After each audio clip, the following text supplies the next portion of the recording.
White supremacy is still very much a part of our society today.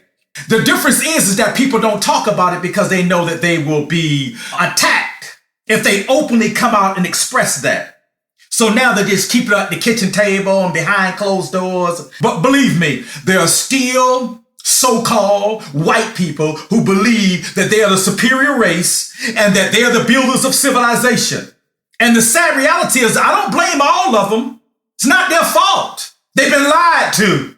The real history of the world was never taught to them. How often do you see pictures of medieval Europe, England, Spain, Portugal? Go in your typical mainstream history books of that time period in history. I challenge you to do it. You go to the library or go online. And they talk about the kings of Europe in the so-called Middle Ages. Isn't it amazing that everybody they show you is so-called white Europeans? Do you understand that there was black nobility there? There were black kings and black princesses in Europe. Do you understand that the Moors, who were black African people, came to Spain, ruled over Spain for hundreds and hundreds of years, over 500 years, and brought them mathematics and science, architectural design and culture? They don't want to tell you that it was the black people that in many cases for hundreds of years, for centuries, taught the so-called whites and gave them the culture.